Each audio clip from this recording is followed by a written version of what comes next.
El título de hoy, Iglesia aplastada. La iglesia aplastada.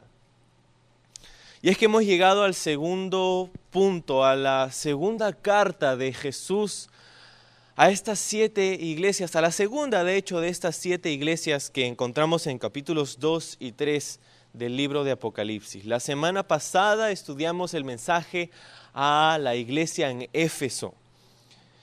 Y sabes, la iglesia en Éfeso, gracias, la iglesia en Éfeso tenía una dinámica interesante. Hemos estudiado que Jesús le dice a los de Éfeso: yo conozco tus obras, tu arduo trabajo, tu paciencia.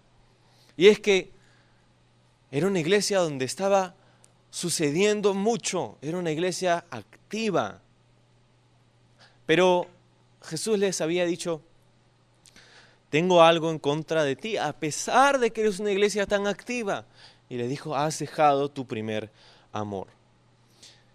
Y ese primer amor, estudiamos, fue ese fuego, esa pasión en nuestra relación con el Señor, de buscar su rostro, de estar enamorados de Él, de tener esta comunión íntima con Él. Y la carta de Jesús a la iglesia en Éfeso sirve en realidad como una llamada de atención para la iglesia. Sirvió esta carta como esa llamada para despertar a la iglesia. Jesús quería despertar a la iglesia en Éfeso de ese sueño espiritual en el que se encontraba. Pero ahora llegamos a la iglesia en Esmirna, y esta ciudad en Esmirna es la segunda de las 7 ciudades a quienes Jesús se dirige. Ahora,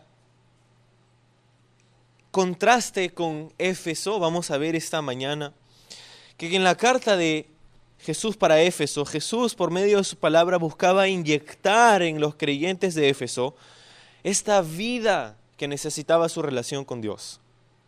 Porque Dios no nos ha ofrecido un trabajo, pues. Dios no nos ha dicho: ok, yo te voy a hacer, tú eres cristiano, entonces ahora tienes todas estas tareas que cumplir. Este es tu trabajo como cristiano. Dios no nos ha llamado para darnos una posición laboral, cristianos. Dios nos ha llamado para darnos un lugar en su hogar. Dios nos ha llamado para tener este lugar como miembro de su familia. Gran diferencia. Esta carta en Esmirna, o a Esmirna, tiene un tono completamente diferente. Pues esta era la iglesia que sufría. La iglesia que sufría, era la iglesia que no estaba dormida, de hecho, estaba bien despierta, como vamos a ver esta mañana. Eso nos muestra algo. Eso nos muestra que Dios es capaz de encontrarnos donde estamos. A Éfeso tenía que darle una llamada de atención. A Esmirna tenía que darle ánimo, alivio, tenía que ministrar su necesidad. Y eso es exactamente lo que la iglesia en Esmirna recibió. Dios nos encuentra donde estamos. Ahora, yo sé que en un grupo diverso como el que se reúne aquí esta mañana, hay personas que están pasando por momentos difíciles. Yo sé que hay personas que están pasando por sufrimiento esta mañana. De repente algunos de ustedes esta mañana están sufriendo o lamentando la partida de un ser querido. De repente la pérdida del trabajo. De repente la destrucción de tu familia por causa del pecado. De repente el divorcio. O la destrucción de tu matrimonio. Quizá es la pérdida de la salud de un ser querido. La salud que es debilitada a través de diversas enfermedades, el cáncer siendo una de ellas. Yo quiero decirte, iglesia, que no importa en dónde estás, Dios viene y te encuentra allí mismo. La iglesia en Esmirna necesitaba aliento y ánimo, y eso es exactamente lo que va a darles Jesús. Mira conmigo la manera en cómo empieza la lectura. Y de hecho vamos a leer todo este pasaje porque son solamente algunos versículos en donde vamos a estar esta mañana. Dice Apocalipsis 2:8, lee conmigo en tu Biblia, dice: y escribe al ángel de la iglesia en Esmirna, el primero y el postrero, el que estuvo muerto y vivió, dice esto: yo conozco tus obras y tu tribulación y tu pobreza, pero tú eres rico, y la blasfemia de los que se dicen ser judíos y no lo son, sino sinagoga de Satanás. No temas en nada, dice Jesús, lo que vas a padecer. He aquí el diablo echará a algunos de vosotros en la cárcel para que seáis probados, y tendréis tribulación por 10 días. Sé fiel hasta la muerte, y yo te daré la corona de la vida. El que tiene oído, oiga lo que el Espíritu dice a las iglesias. El que venciere no sufrirá daño de la segunda muerte. Entonces, esta es la carta a la iglesia en Esmirna. Quiero explicarte algo acerca de las cartas que vamos a estar estudiando estos 5 domingos, 6 con el que estamos el día de hoy. Hay 7 cartas, y en estas 7 cartas Jesús parece presentar un orden, ¿verdad? Y hay partes de las cartas. Hoy día nosotros estudiamos literatura y sabemos que en una carta hay diferentes partes, ¿no? Tenemos no sé, las partes, ¿no? No me acuerdo ahorita, pero tenemos el cuerpo, ¿no? El saludo, cuerpo y despedida. No soy maestro de literatura. Entonces, tenemos diferentes partes en una carta, ¿verdad? Y de esta manera Jesús también nos hace ver que hay un cierto orden en lo que Jesús está diciéndoles a las iglesias. Y quiero explicarte un poco cómo es, para que tengas un sentido de fluidez en lo que Jesús está diciendo a cada una de estas iglesias. Entonces, en las cartas de Jesús lo primero que encontramos siempre es un título. El título con el cual Jesús se describe a sí mismo, ¿no? Y este título va a variar en cada una de las 7 cartas. Jesús se va a describir de una manera distinta a cada una de las 7 iglesias. Esto a mí me parece fascinante. ¿Sabes por qué? Porque no es hasta que juntas los 7 títulos que Jesús da a cada una de las 7 iglesias que puedes apreciar la totalidad, la complejidad, la inmensidad de la naturaleza de Jesús. Y esto es indicativo ¿de qué? De que el cuerpo de Cristo, cada parte del cuerpo de Cristo, cada parte de la iglesia en nuestro planeta, en cualquier parte del mundo, cada parte, cada expresión, cada congregación del cuerpo de Cristo tiene algo que enseñarnos acerca de la naturaleza de Jesús. Necesitamos abrazar al cuerpo de Cristo. Porque hay muchas personas que pasan la vida criticando a otras iglesias. Es que ellos tienen una creencia y una doctrina y una teología y todo y esto y el otro y son de otra denominación y mira cómo hacen las cosas, y pasamos la vida criticando lo que hacen otras congregaciones, cuando en realidad, a pesar de que sí debemos tener un ojo que discierne, un corazón que discierne, una mente que discierne, debemos tener este libro, la Biblia, como nuestra autoridad de creencia, fe y práctica, pero debemos abrazar el cuerpo de Cristo. Jesús escribía a las 7 iglesias y cada una de ellas tenía algo representativo en el título de Jesús. Entonces, lo primero es el título. Lo segundo que tenemos es que Jesús hace una afirmación de lo bueno. Hace una afirmación de lo bueno. Y Jesús me encanta porque Él es capaz de ver lo bueno a pesar de que había mucho malo, y eso es lo tercero que encontramos, una reprensión por lo malo, ¿no? Jesús tiene algo que decir, tiene una reprensión, una exhortación que dar, pero fíjate que Jesús no lo hace sin antes afirmar lo bueno que encuentra en una congregación. Y si tú estás en el ministerio, y si tú eres llamado al ministerio de cualquier forma y cualquier capacidad, debemos reconocer que el ministerio no son las cuestiones administrativas meramente. El ministerio no son las cosas, el ministerio no son los recursos, el ministerio es gente, El ministerio son personas, en el ministerio son almas. A veces podemos pasar el tiempo pensando en todas estas otras cosas y actividades que podemos hacer, pero tenemos que recordar que el ministerio es número 1 Jesús y número 2 su pueblo. Entonces, si tú eres llamado al ministerio en cualquier capacidad, a servir en el ministerio de dulos, en el ministerio de la escuela dominical, en el ministerio, cualquier ministerio, ministerio pastoral, misiones y todo, debemos recordar que esto es como debe funcionar el ministerio. Esta es la manera en cómo funciona el ministerio. Esto es como hace Jesús el ministerio. Antes de ir criticando lo malo, Jesús va afirmando lo bueno. Y creo que esta es una excelente manera en cómo nosotros podemos aplicar el ministerio. Cuando estás discipulando a alguien, cuando estás viendo a una persona que está creciendo en la fe, un nuevo creyente, no vas a ir a decirle, oye, mira todo lo que está... Tienes que afirmar lo bueno, Jesús lo hizo, y luego hablar la verdad en amor. Jesús no se comió sus palabras acerca de lo malo que tenía la iglesia. Jesús habló la verdad y la habló directamente, pero la habló en amor. Después de haber afirmado lo bueno de estas congregaciones. Y de hecho creo que esta es una excelente manera en la que podemos ser buenos padres. Afirma lo bueno constantemente, padre, madre. Afirma lo bueno, una palabra de afirmación. Pero al mismo tiempo no pierdas el balance que Jesús nos muestra, y Jesús habla la verdad en amor. Cuando un hijo está haciendo algo incorrecto, Jesús tiene algo que decir. Y entonces tenemos que tener este balance. Jesús nos muestra la manera.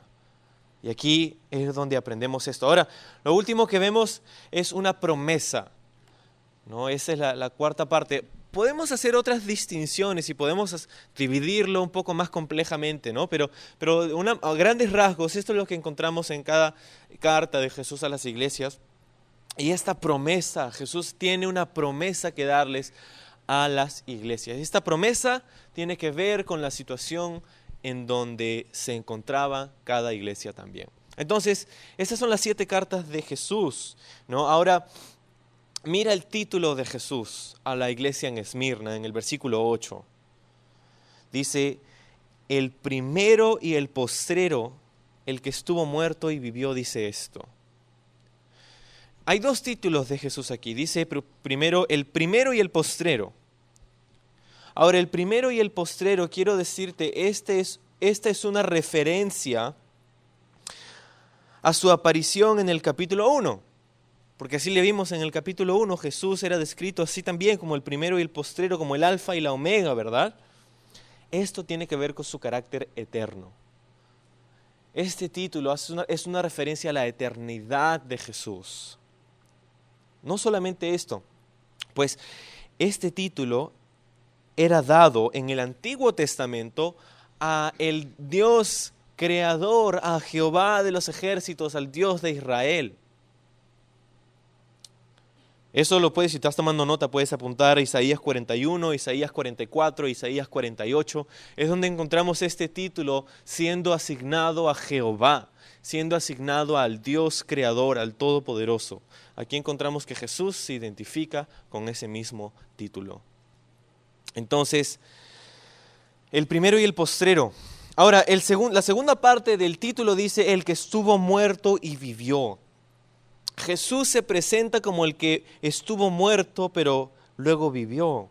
Se presenta como el que venció la muerte, pues. Esto es una referencia probablemente, muy probablemente, a su resurrección.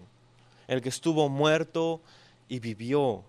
Jesús fue crucificado, sepultado y estuvo muerto su cuerpo físico, pero luego regresó a la vida, fue resucitado de entre los muertos a una vida glorificada, una vida gloriosa, pues.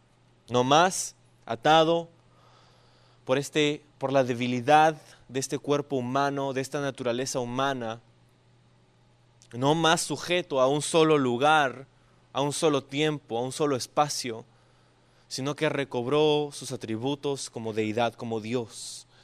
Fue resucitado. Mira, la manera en cómo Jesús se presenta a la iglesia en Esmirna tiene muchísimo, muchísimo que decirnos y tendría muchísimo que decirles a ellos. ¿Por qué? Porque este es probablemente un recordatorio para los creyentes en Esmirna de que ellos servían a un Dios vivo. Ellos servían a un Dios vivo, no servían a un Dios muerto. No se había quedado Jesús en la cruz. La muerte no pudo con Jesús y por lo tanto la muerte, ni el sufrimiento, ni ninguna otra cosa podría con los creyentes en Jesús. Es un impactante recordatorio. Pablo hace un eco acerca de esta misma realidad y es en Romanos capítulo 8. Romanos capítulo 8 dice pues, ¿quién nos separará del amor de Cristo? ¿Tribulación o angustia o persecución o hambre o desnudez o peligro o espada? Como está escrito, dice, por causa de ti somos muertos todo el tiempo, somos contados como ovejas de matadero. Antes, en todas estas cosas, somos más que vencedores por medio de aquel que nos amó. Por lo cual, dice Pablo, estoy seguro de que, mira, ni la muerte ni la vida, ni ángeles ni principados, ni potestades, ni lo presente ni lo porvenir, ni lo alto, ni lo profundo, ni ninguna otra cosa creada podrá separarnos del amor de Dios, que es en Cristo Jesús, Señor nuestro. Este pasaje es tan descriptivo de la situación que pasaba la iglesia en Esmirna. Quiero mostrarte el mapa, voy a retroceder un poquito. Aquí está el mapa y es que aquí se encuentra la ciudad de Esmirna en esta región de Asia Menor. Esmirna se encuentra a unos 65 kilómetros al norte de Éfeso, la última ciudad, y sería la siguiente ciudad en esta ruta postal de la que hablábamos la semana pasada, ¿no? Entonces, ahí se encuentra la iglesia en Esmirna. Una de las 7, la segunda de las 7, solamente para que tengas una idea visual de dónde se encuentra esta ciudad. Ahora vamos hacia adelante y quiero hablarte un poquito acerca de esta ciudad. Esta ciudad de Esmirna, pues, por contrario a Éfeso, la ciudad de Esmirna el día de hoy continúa siendo una ciudad activa. Esta región de Asia Menor hoy día es conocida con el nombre de Turquía. Éfeso hoy es una ruina. Es un lugar turístico donde tú puedes ir y ver los restos de una civilización antigua, pero Esmirna, hoy día esta ciudad se conoce con el nombre de Izmir en Turquía. ¿Y sabes qué es lo fascinante? Es que todavía hay en esa misma ciudad una iglesia cristiana. Todavía hay una comunidad de creyentes ahí en ese lugar. Entonces, Jesús no les escribe a iglesias ficticias, Jesús no les escribe a ciudades que nunca existieron, ¿no? La historia y la geografía de la Biblia es precisa, como no lo es, o como no lo son muchos otros libros, entre comillas, sagrados. Entonces Jesús les escribe aquí, hoy conocida como Izmir, en Turquía. Esta era una ciudad rica, era una ciudad opulenta, era una ciudad que económicamente estaba muy, muy bien. De hecho, tan bien que era conocida como la corona de Asia. Era la segunda ciudad más rica en la región de Asia Menor, siendo la primera, por supuesto, Éfeso. Una ciudad hermosa, una ciudad rica. Esta ciudad tenía un puerto, porque estaba pues en esta costa, tenía un puerto llamado el Puerto de la Fragancia. Así se llamaba este puerto, y era un puerto que impactaba mucho en su comercio, en su industria, ¿no? Después, algo quizá lo más característico de esta ciudad de Esmirna es que una de sus más fuertes industrias era la comercialización de esta especia conocida con el nombre de mirra. Ellos comercializaban la mirra que crecía en esta ciudad y eran conocidos por esto. La mirra era una especia pues aromática aquí. Y es curioso porque es tan conocida, o fue tan conocida esta ciudad por esto, que de este nombre mirra sacó su título la ciudad Esmirna. Esmirna viene de la palabra mirra. Entonces, la mirra era una especia muy común, pero a la vez muy especial. Algo que sucedía aquí también era la adoración al César, de lo cual voy a contarte un poco más adelante. Entonces, la mirra, sin embargo, una especia que era utilizada en la antigüedad como una especie aromática, ¿no? Y vemos en el libro de Cantares, el libro de Salomón, pues, ¿no? De que se utilizaba allí la mirra como una manera de describir un aroma placentero. Ahora, no solamente era utilizado por los vivos, sino que la mirra era más conocida por su uso en embalsamar a los muertos. Eran puestos eran embalsamados, y en el lugar donde ponían los cuerpos de los fallecidos, ponían como la mitad de esta especie mirra en peso, el peso del cuerpo, y ponían allí, era como una manera de contrarrestar los olores de la putrefacción de la carne, ¿no? Entonces era utilizada de esta manera la mirra. Ahora, lo curioso de la mirra es que para sacar su fragancia tienes que aplastarla. Para sacar la fragancia de esta especie tienes que molerla, tienes que aplastarla en un mortero, tienes que chancarla, pues. Y es que una vez que la chancas, comienzas a oler este aroma agradable, dulce, rico, ¿no? Placentero, pues. Entonces, la mirra en la antigüedad era asociada con la muerte por su uso el uso que hemos descrito en este momento.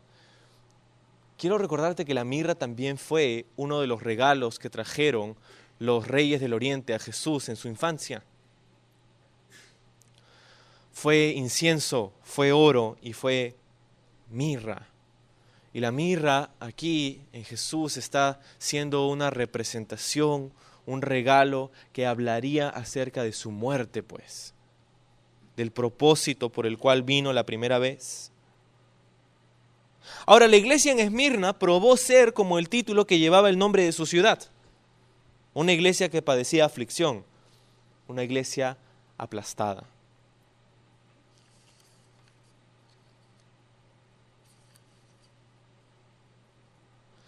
Ahora, Jesús dice, yo conozco tu tribulación, yo conozco tu aflicción, yo conozco lo que estás pasando, conozco tu pobreza. Ahora, quiero explicarte qué estaba sucediendo en Esmirna con los cristianos, hablando acerca de la adoración al César. Ya alrededor del tiempo de Jesús, alrededor del tiempo de Cristo, 11 ciudades del Imperio Romano fueron seleccionadas para construir un templo a la deidad de la diosa del Imperio Romano. ¿Qué sucedió? Pues alrededor del tiempo de Jesús, los romanos comenzaron a personificar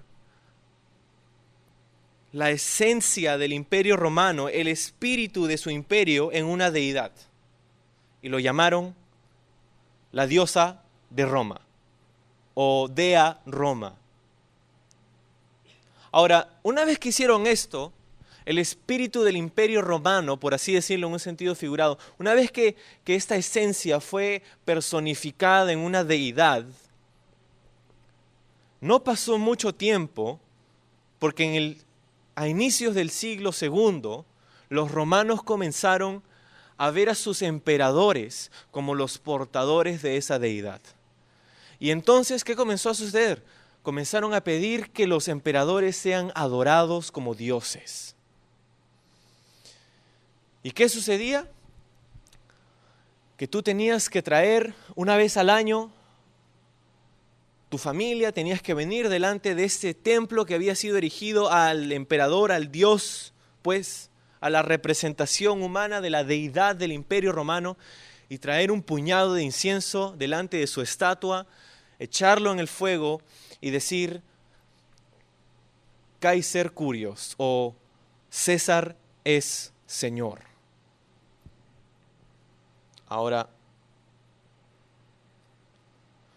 Esmirna fue una de estas 11 ciudades que tuvieron estos templos.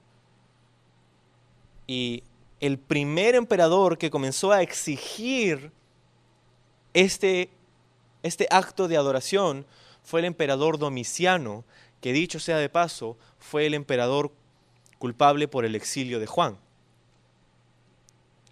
Ahora, al inicio, esto era una muestra de agradecimiento. Los ciudadanos romanos estaban agradecidos por su ciudad y lo hacían gozosos. Y vamos, César es Señor, César es Señor. Pero luego comenzó a hacerse algo obligatorio y algo que era visto como un símbolo de lealtad al imperio. Los cristianos, por supuesto, sintieron que no podían hacer esto, porque para ellos el título de Kyrios, de Señor, el único merecedor de este título es Jesús.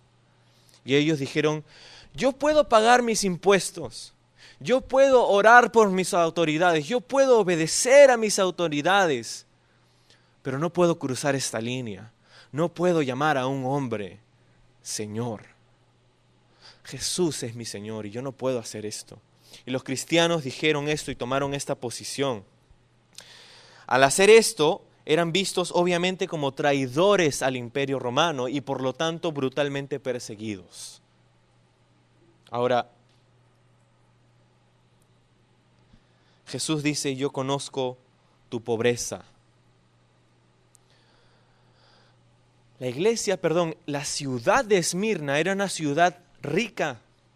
Era la segunda cuya economía era mejor y más próspera en toda la región. Pero Jesús le dice a la iglesia, ¿yo conozco tu pobreza? Sí, porque al ser perseguido, automáticamente perdías tu trabajo cuando tú decías, Jesucristo es mi Señor. Entonces eres un traidor y Roma no te va a dar más nada. Perdías tu trabajo, pero no solamente perdías tu trabajo, perdías tus tierras. Si tú eras dueño de algún terreno, tú legítimamente podías perderlo. Roma podía tomarlo, confiscarlo y perdías todas tus pertenencias. No solamente eso, sino que también podías perder tu propia familia, que te veía como un loco por seguir a Jesús. Esto es lo que estaba sucediendo en Esmirna. Los cristianos fueron brutalmente perseguidos por Domiciano. Y Jesús dice, yo conozco tu pobreza. ¿Sabías que la pobreza física, la pobreza económica, no tiene nada que ver con tu posición delante de Dios? ¿Sabías que la pobreza económica no te hace más ni menos delante de Dios? Y por consiguiente, la riqueza económica tampoco te hace más especial delante de Dios. Porque eres rico en economía no quiere decir que Dios te favorece más. Porque de hecho Jesús habló acerca de la economía y dijo acerca de los ricos de este mundo, dijo, es muy difícil que una persona rica entre en el reino de los cielos. Más fácil es que entre un camello por el hueco de una aguja. El problema con las riquezas no es que las tengamos, es que ellas nos tienen a nosotros muchas veces. Jesús dice, yo conozco tu pobreza, pero entre paréntesis Jesús dice, pero tú eres rico. ¿Tú eres rico? Dice Jesús, y escuchamos, ¿somos ricos? ¿Por dónde, Jesús? ¿Por dónde somos ricos? Estamos siendo perseguidos, no tenemos nada, no tenemos un techo donde dormir, nuestra familia nos ha dejado, no tenemos un trabajo, no tenemos absolutamente nada. ¿Por dónde, Jesús, tú crees que nosotros somos ricos? Jesús les respondería y les diría, es que estás mirando a la cuenta incorrecta. Porque por todos los estándares del mundo, nosotros somos calificados como exitosos cuando nuestra cuenta bancaria tiene mucho dinero. Cuando nuestra empresa le va muy bien y nunca estamos ni siquiera cerca al rojo y estamos muy bien en nuestra economía, ¿eso es éxito? Pues a los ojos del Señor eso no es necesariamente éxito. Porque ¿sabes qué? Más adelante vamos a llegar a la iglesia en la Odisea. Y a la iglesia en la Odisea Jesús tiene que decirle, tú crees que eres rico, pero en realidad eres pobre, necio, desventurado, desnudo. Entonces, estás mirando la cuenta incorrecta, diría el Señor Jesús. Porque en el cielo tienes una cuenta muy, muy abundante. Tú sabes que la promesa del Señor en esta cuestión de abundancia no es necesariamente para este tiempo aquí en esta tierra. Y esto es algo que me parte el corazón hoy día. Porque hay tantas iglesias, hay tantos lugares en donde se promete una bendición para esta tierra, que si tú eres cristiano tus problemas se acaban, que si tú eres cristiano tus problemas económicos se acaban, que si tú eres cristiano ya no vas a tener más aflicción, más sufrimiento, que Dios te ha llamado para ser un hijo, eres el hijo del rey y todas estas cosas. Que digo que me parten el corazón, pues porque cuando un cristiano sufre, entonces Dios ha fallado. Dios se ha olvidado, entonces no soy un hijo de Dios. Cuando tengo necesidad económica, entonces, Señor, he perdido la fe. Y es la causa de mucho naufragio en la fe. ¿Por qué? Porque hay muchas iglesias que están concentrándose en prometer a los cristianos una bendición material, cuando Jesús nunca hace tales afirmaciones. Obviamente hay una bendición para la obediencia. Si somos obedientes, vamos a ser bendecidos por el Señor. Pero eso no significa que vamos a ser ricos. Mira la iglesia en Esmirna. Jesús, quiero que sepas algo. La iglesia en Esmirna, ¿viste? ¿Te acuerdas de las partes de la carta, verdad? El título, la afirmación por lo bueno, la reprensión por lo malo. ¿Sabes qué falta en esta carta en Esmirna? La reprensión por lo malo. Jesús no tiene nada malo que decirles a los de Esmirna. De hecho, es una de dos entre las 7 a quienes Jesús no tiene nada malo que decir. Entonces, la cuenta que Dios quiere que miremos, la cuenta a través de la cual nosotros somos juzgados como exitosos, no es nuestra cuenta bancaria. Es nuestra cuenta en el reino de los cielos. Porque en última instancia, todo lo que tú has podido ganar en esta tierra se va a esfumar, va a desvanecerse. Así como viniste al mundo, así te vas de él y no te puedes llevar absolutamente nada. Excepto, diría yo, las cosas que hiciste por Jesús. No tienes que estar en el hoyo para darte cuenta que tus hobbies, que tus pasatiempos no tienen valor eterno. Ay, pero es que esta música me gusta, qué linda la música. A mí también, pero ¿sabes qué? No me hace más rico en el reino de los cielos. Ay, pero es que esto, mi carrera Perfecto, son responsabilidades que tenemos, pero ¿sabes qué? Eso no me hace más ni menos a los ojos de Dios. Jesús dijo que el hombre no es juzgado por la cantidad de bienes que posee. Entonces, Jesús nos muestra un punto muy claro aquí.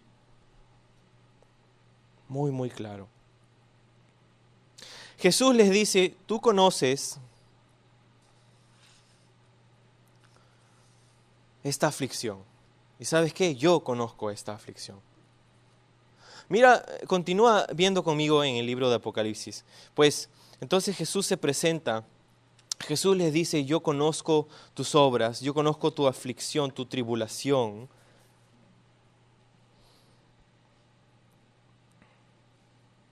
Yo conozco tu pobreza, pero eres rico. Y dice, y la blasfemia de los que dicen ser judíos, pero no lo son, sino sinagoga de Satanás. Sinagoga de Satanás. ¿Quiénes son estos personajes? Son aquellos que Jesús dice, se dicen ser judíos. En la ciudad de Esmirna había una comunidad de judíos, había una sinagoga. Pero ¿qué sucedía? Los judíos estaban exentos de este rito de adoración al César. ¿Por qué? Porque el judaísmo era reconocido como una religión oficial dentro del Imperio Romano. Pero ¿qué pasaba? Los judíos veían a los cristianos y los veían como traidores, no solo como traidores al imperio, sino como traidores a su propia religión, porque clamaban seguir a este Mesías judío que ellos no aceptaban. Entonces, los judíos, cada vez que tenían la oportunidad, entregaban a los cristianos a su muerte. ¡Hey, aquí hay un cristiano, aquí hay un cristiano! Y comenzaban a acusarlos y comenzaban a llevarlos ante las autoridades. Y Jesús dice, yo conozco a esos que se dicen ser judíos, pero no lo son. Pueden ser judíos por sangre. Puede que tengan su certificado de nacimiento, puede que tengan sangre, linaje de Abraham, pero no son judíos. Porque eso nos muestra entonces que el privilegio espiritual no tiene nada que ver con nuestra herencia, con nuestro legado, con nuestra sangre, con nuestra familia.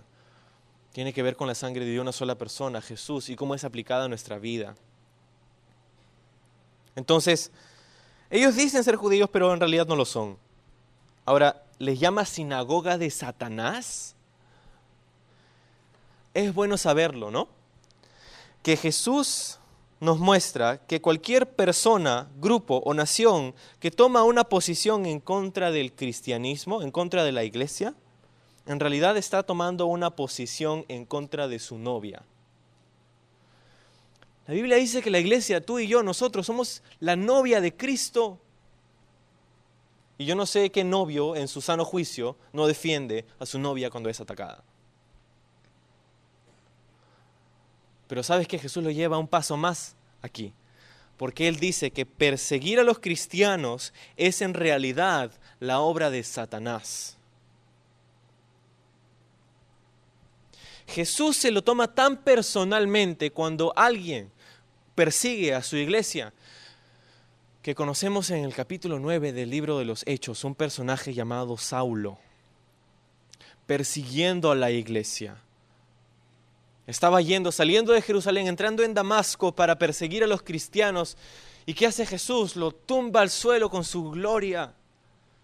Y le dice, Saulo, Saulo, ¿por qué me persigues? ¿Por qué me persigues? Diría Saulo, estoy persiguiendo a tu iglesia, no a ti. No, Saulo, estás persiguiéndome a mí porque estás persiguiendo a mi iglesia. Jesús se lo toma muy en serio. Jesús se lo toma muy personal. Ahora, la aflicción que estaban pasando en Esmirna servía un gran propósito.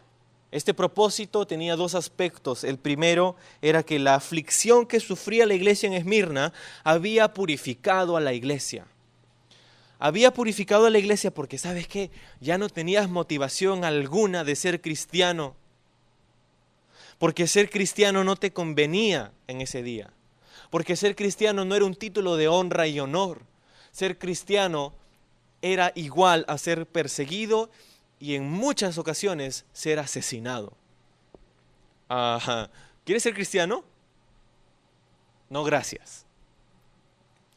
La motivación para ser cristiano, para ser parte del cuerpo de Cristo entonces, durante este tiempo, era una motivación pura. Y esta motivación era el amor que podíamos tener por el Señor, por el amor que Él ha tenido por nosotros. Los cristianos reconocían tanto que Jesús había hecho por ellos que dijeron, no importa si yo tengo que morir por Cristo.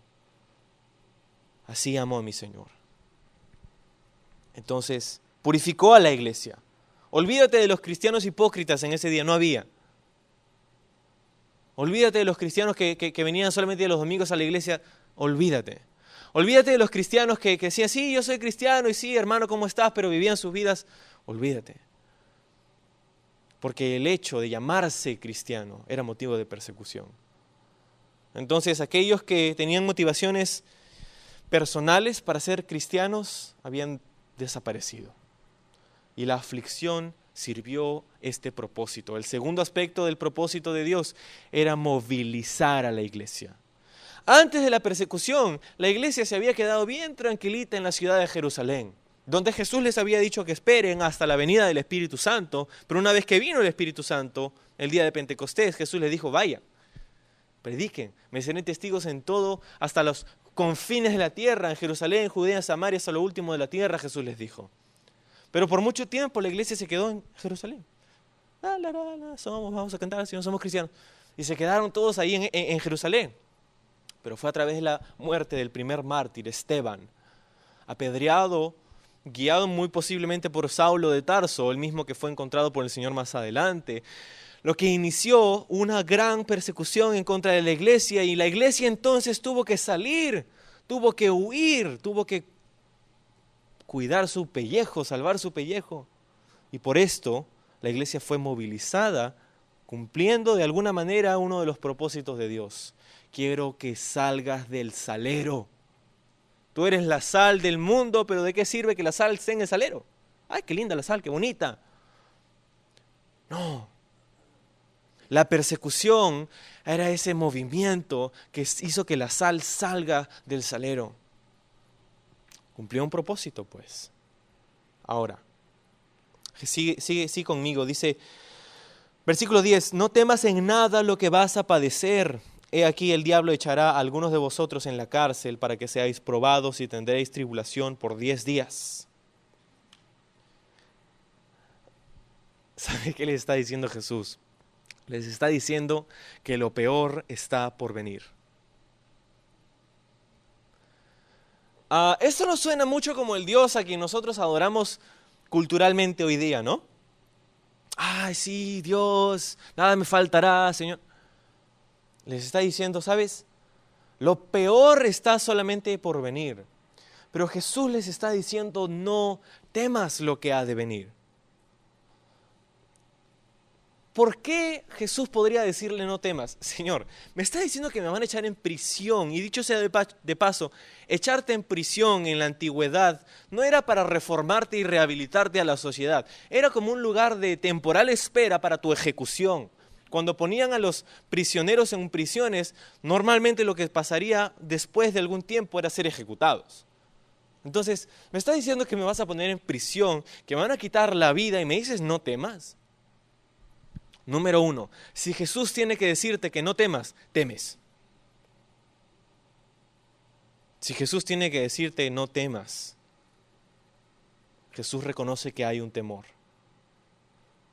Pero número 2, una promesa es solo tan buena como aquel que la hace. Una promesa es solo tan buena como aquel que la... ¿Qué tal si yo te digo, vamos a volar todos juntos y yo les voy a echar un polvito mágico y vamos a tirarnos del 5º piso y vamos a volar? No entiendo.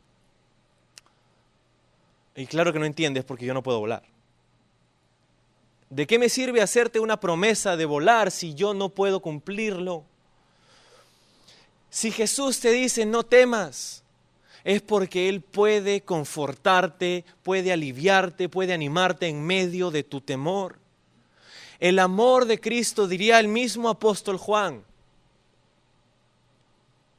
el perfecto amor echa fuera todo temor. Entonces, ¿10 días? Sí. Hay varias explicaciones para esta tribulación por 10 días. Porque muchos dicen 10 días, o sea que 10 días nomás y después pasa. ¿Cuáles son algunas de las posibilidades para interpretar esto? Pues obviamente podía ser 10 días literales, ¿no? 10 días literales de persecución, 10 periodos de 24 horas, que serían estos creyentes en Esmirna, encarcelados, aprisionados y todo lo que Jesús describía. La otra posibilidad es que eran 10 días, que era una representación a 10 años, que es posible interpretarlo de esa manera también. 10 años de persecución, podría referirse a eso también. Hay otros que lo llevan un paso más allá y eso ni siquiera está en las opciones porque no le encuentro mucho sentido. Pero hay algunos que dicen que 10 días, 24 horas es un periodo de 240 horas y son 240 años de persecución, entonces hacen una matemática un poco confusa. No lo he puesto en las opciones, pero la siguiente opción es que puede referirse a 10 olas de persecución durante un tiempo específico. O puede referirse a un periodo corto de tiempo también, ¿no? Pero quiero concentrarme en estas 10 olas de persecución, porque viendo hacia atrás, nosotros lo consideramos historia, pero para Juan hubiera sido profecía. Porque ¿te acuerdas de el enfoque histórico de las cartas de Apocalipsis? De la era de la iglesia nos encontramos en Esmirna, ¿verdad? Y era la era de la persecución, del año 100 al año 312. Desde el año 100 hasta el año 312, quizá un poquito antes del año 100, se desataron 10 olas de persecución en contra de los cristianos, desatadas por 10 emperadores romanos. Ahora, durante ese tiempo del año 100 al año 312 hubieron más de 10 emperadores, obviamente, pero 10 de ellos tuvieron la iniciativa de perseguir arduamente a los cristianos. ¿Quieres saber sus nombres? Ahí están. Nerón, Domiciano, Trajano, Marco Aurelio, Septimio Severo, Maximino, Decio, Valeriano, Aureliano y Diocleciano. 10 emperadores que desataron 10 olas de persecución durante todo este tiempo. El libro de los mártires de Fox nos cuenta que durante este tiempo, casi 250 años, curioso, más de 5 millones de cristianos murieron, asesinados por su fe. Más de 5 millones de cristianos. Eso es más de la mitad de la población de Lima. Durante este tiempo, una persecución tremenda. Entonces, ¿puede referirse a esto? Yo creo que posiblemente sí. Jesús les dice: yo voy a recompensarte también. Mira lo que dice al final del versículo 10. Sé fiel hasta la muerte y yo te daré la corona de la vida. Sé fiel hasta la muerte y yo te daré la corona de la vida. La palabra en griego es la palabra estéfanos. Y en griego hay dos palabras. Una es diadema y la otra es estéfanos. Diadema es la corona real que usaría un monarca. Estéfanos es la corona de premiación para un atleta victorioso. Jesús está diciendo, hay una carrera que no es fácil, pero si eres fiel hasta la muerte, yo te voy a recompensar. Yo te voy a recompensar. ¿Con qué? Con la corona de la vida. Fíjate, ellos van a quitarte la vida en la muerte, pero yo voy a darte la corona de la vida. Yo voy a darte tu recompensa. Mira lo que dice el versículo 11. El que tiene oído, oiga lo que el Espíritu dice a las iglesias. El que venciere no sufrirá daño de la segunda muerte. ¿La segunda muerte? Jesús nos habla acerca de la segunda muerte más adelante en el libro de Apocalipsis. Y esto es capítulo 21. Y dice Jesús: el que venciere heredará todas las cosas, y yo seré su Dios y él será mi hijo. Pero los cobardes e incrédulos, los abominables y homicidas, los fornicarios y hechiceros, los idólatras y todos los mentirosos tendrán su parte, ¿en dónde? En el lago que arde con fuego y azufre, que es la muerte segunda. La muerte segunda, según Jesús, era la separación, es la separación eterna del alma de una persona de la presencia de Dios. El lago de fuego, conocido como el infierno, es el lugar destinado para Satanás y los demonios y todos seres humanos que rechazaron el mensaje de salvación a través de Jesús. Jesús dijo: yo soy el único camino, la verdad y la vida, y nadie llega al Padre si no es a través de mí. La segunda muerte. ¿Cómo la segunda muerte? Pues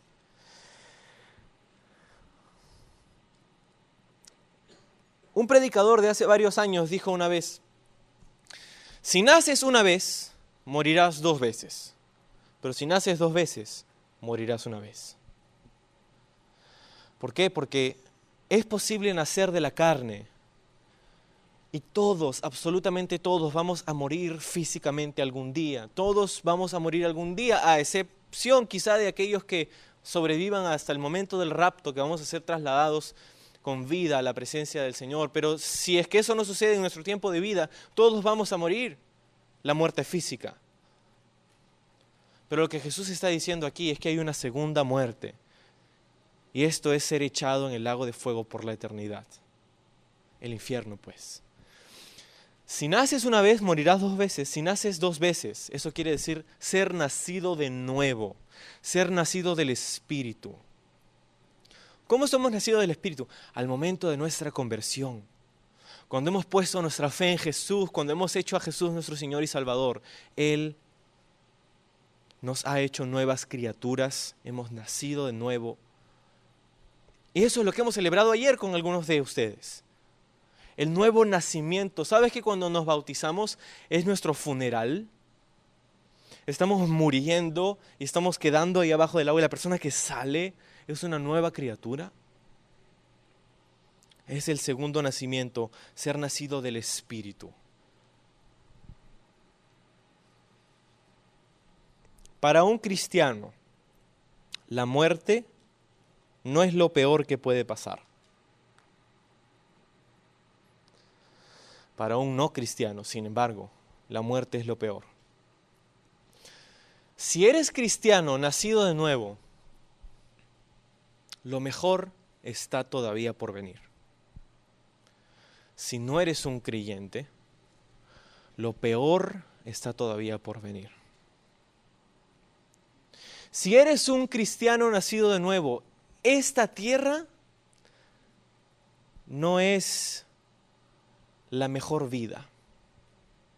Si no eres un cristiano nacido de nuevo, esta tierra es la mejor vida. Jesús está diciendo aquí, hay una segunda muerte y ese es un lugar en donde irán aquellos que rechazaron el mensaje del Evangelio. Jesús dice algo. Jesús dice, yo conozco tu tribulación. ¿Sabe? Jesús está diciendo, yo sé lo que estás pasando. Jesús se identifica con nuestro sufrimiento. Jesús está diciendo, yo sé lo que estás pasando. Y yo tengo una recompensa para ti. Tengo la corona de la vida si eres fiel hasta la muerte, pues. Ahora fíjate, la corona de la vida, Jesús no se la iba a dar a aquellos que ponían un pescadito en sus carros. La corona de la vida no era la que Jesús le va a dar a aquellos que se ponen un brazalete. ¿Qué haría Jesús? O un polo cristiano. Jesús, tengo a Jesús en mi vida. La corona de la vida Jesús no la iba a dar a aquellos que se dicen ser cristianos por nomenclatura, pero sus vidas no reflejan el carácter de Jesús. Jesús está diciendo, séme fiel y yo te voy a recompensar. Señor, pero serte fiel, no sé si entiendes. Serte fiel significa perder mi trabajo.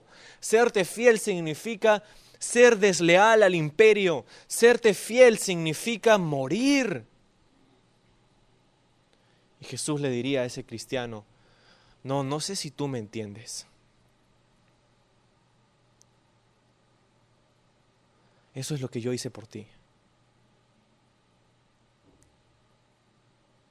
¿Quieres un cristianismo light? ¿Cero?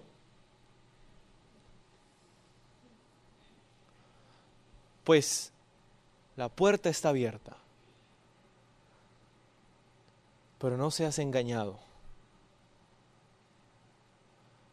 No seas engañado por la ilusión que podemos crear en nuestra mente al pensar que con Cristo los problemas se acabaron. No, porque la Biblia nos muestra y Jesús nos mostraba vez tras vez que nuestra recompensa se encuentra en el cielo. Vez tras vez que esta vida, esta tierra, este momento de la eternidad, este no es nuestro fin. La corona de la vida. Un excelente ejemplo del sufrimiento en Esmirna.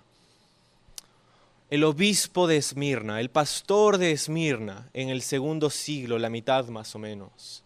Un hombre llamado Policarpo, un discípulo inmediato del apóstol Juan.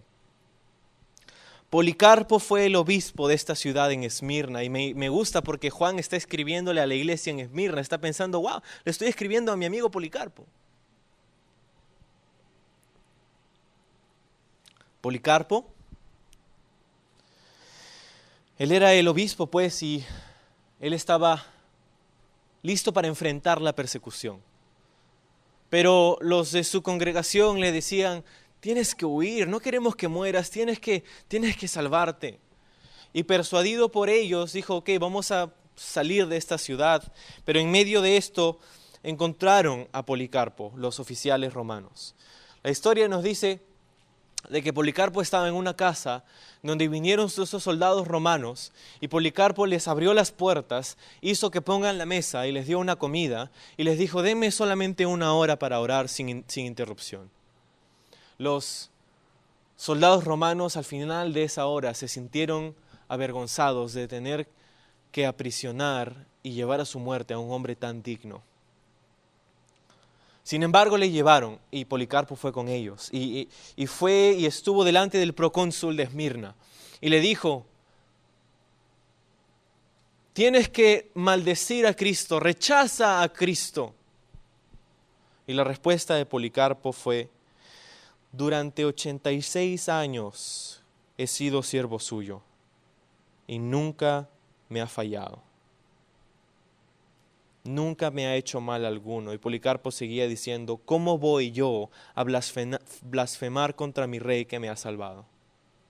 El procónsul le dijo, tengo fieras a las que te voy a llevar para tu destrucción. Tengo fieras, le dijo el procónsul. Policarpo respondió diciendo, llámalas, porque no podremos cambiar de parecer para mejor ni para peor. Pero cambiar de crueldad a la justicia es cosa excelente. El procónsul de nuevo replicó, si menosprecias a las fieras, te haré arder en el fuego, a menos que te arrepientas. Policarpo declaró, me amenazas con un fuego que arde por un tiempo y que pronto se acaba.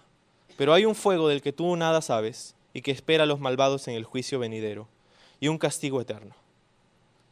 Pero, ¿a qué estamos esperando? Haz lo que quieras. Policarpo entonces fue atado y fue puesto en la hoguera. La historia, la tradición nos dice que prendieron un fuego, pero no se quemó tan rápido, no se prendió tan rápido como ellos querían. Y ante la desesperación de la multitud, un soldado tomó una lanza y atravesó su costado y salió de Policarpo tanta sangre que apagó el fuego. Pues la tercera fue la vencida y prendieron el fuego y finalmente Policarpo fue quemado vivo en la hoguera, desangrado. En realidad murió de esta herida. Pero Policarpo dice entonces, ¿cómo puedo fallar? ¿Cómo puedo serle infiel a aquel que por toda mi vida ha sido fiel para conmigo? ¿Tienes fieras? Llámalas. ¿Tienes fuego? Quémame. Porque ese fuego dura 1 hora o 2. Temo que muchos cristianos el día de hoy, su motivación para ser parte del cuerpo de Cristo es una incorrecta. Es el beneficio. Y yo me pregunto si esta persecución que no se quedó en la historia, esa persecución en contra de los cristianos sucede hoy en varios países. Si esa persecución llegara a nuestro país, ¿cuántos seríamos fieles hasta la muerte? Ahora, no quiere decir que los cristianos jamás pecan, pero quiere decir que cuando pecan, se arrepienten y se levantan. El libro de Proverbios dice que 7 veces cae el justo, pero de las 7 se levanta, vuelve a levantarse pues. Es 2 de Timoteo capítulo 3 y versículo 12, si te quedaba duda. Pablo dice, y también todos los que quieren vivir piadosamente en Cristo Jesús padecerán persecución. ¿Leíste? Todos los que quieren vivir piadosamente en Cristo Jesús padecerán persecución.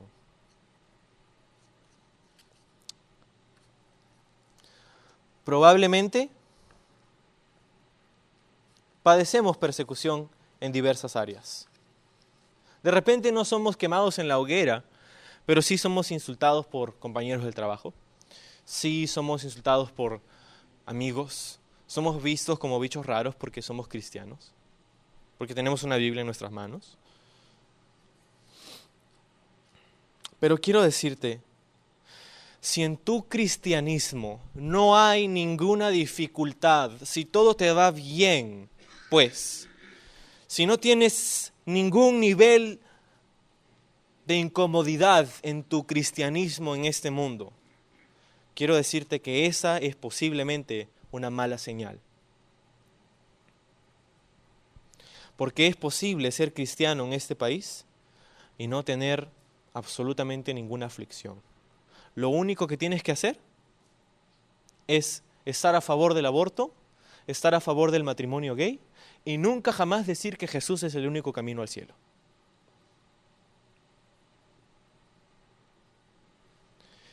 Fíjate que para los cristianos en Esmirna hubiera sido fácil tomar un puñado de incienso, echarlo delante del fuego y decir César es Señor. Lo hago y después me voy y me arrepiento, Señor me perdonaste y listo, y se acabó. Para los cristianos en Esmirna hubiera sido fácil hacer eso. Pero no lo hicieron. No lo hicieron porque su lealtad no estaba con el hombre, su lealtad estaba con el Señor. Eso no significa, y esta es una mentalidad que tenemos que eliminar, no significa que tenemos que buscar la persecución. Ay, es que entonces no estoy siendo perseguido, voy entonces que me persigan. Jesús dijo, bienaventurados los que son perseguidos por causa de la justicia, no por causa de mi necedad.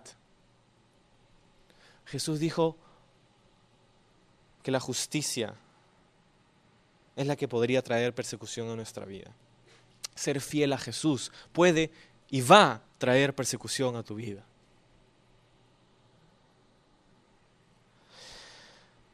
No quiere decir que vas a ser lo más confrontacional, no sé, lo más confrontativo que puede ser, vas a ser completamente irritante a la gente y vas a ir a comenzar y vas a ser este cristiano horrible. Solamente para chocarte esos 5 contigo mismo por haber sido tan justo que vas a recibir persecución. No buscamos la persecución, buscamos ser fiel a Jesús. Y si la persecución viene, pues que venga. No podemos retractarnos.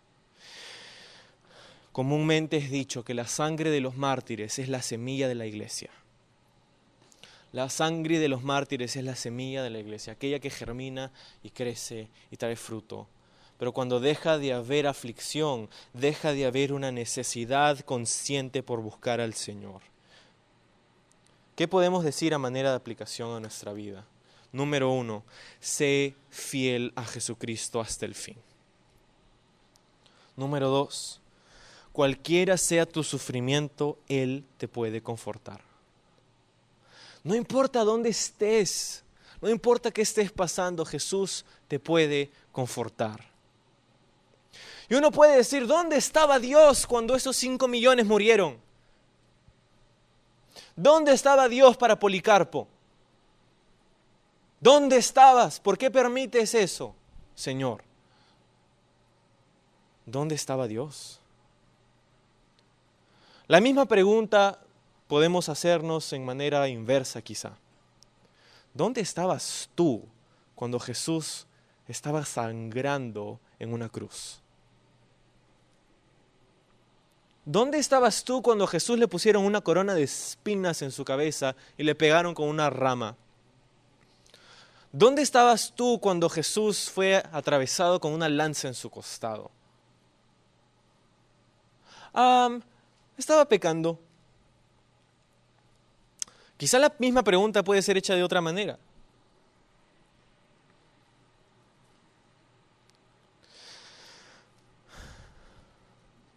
¿Dónde estaba la conciencia de Dios en el ser humano que comete un homicidio? Adulterio. ¿Dónde estaba la conciencia de Dios en un ser humano que comete pedofilia? ¿Dónde estaba la conciencia de Dios? No había una conciencia de Dios. ¿Sabes qué había? Había un rechazo de Dios. Aquellos que preguntan, ¿dónde estaba Dios? ¿Por qué permite todas estas cosas? ¿Sabes dónde estaba Dios? Estaba justo al lado de sus mártires, sustentando su último aliento en esta tierra y sustentando su primer aliento en la eternidad, en gloria. Ahí estaba Jesús, ahí estaba Dios. ¿Por qué permite Dios el sufrimiento en nuestra vida? Pues porque Él es tan grande que utiliza los ataques del enemigo y las consecuencias del pecado en nuestra vida para cumplir con sus propósitos.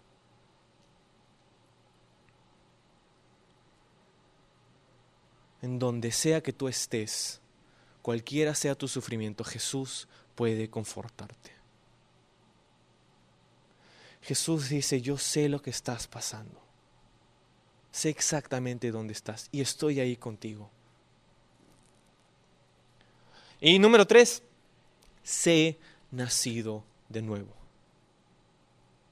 No quiero que nadie padezca la segunda muerte. Sé nacido de nuevo y busca que las personas a tu alrededor lo sean. Vamos a orar. Gracias, Señor, por tu palabra. Por este mensaje, Señor, que nos das en esta mañana. Gracias, Señor, porque tú eres capaz de traer alivio a nuestra vida. Pero al mismo tiempo eres capaz de darnos fuerza a través de la persecución, a través de la tribulación, a través de la aflicción, Señor. Tú eres poderoso y fiel. Ayúdanos a tener esta perspectiva, Señor, a serte fiel, a buscarte no por tus recompensas, pero a buscarte por tu presencia. Te necesitamos, Señor. Ayúdanos a aprender y reconocer que no hay nada que escape de tu plan. No hay problema, tribulación, dificultad, necesidad que haya sido un accidente, Señor. Ayúdanos a reconocerte en todos nuestros caminos, como dice el libro de Proverbios, para entonces reconocer que tú enderezas nuestras veredas.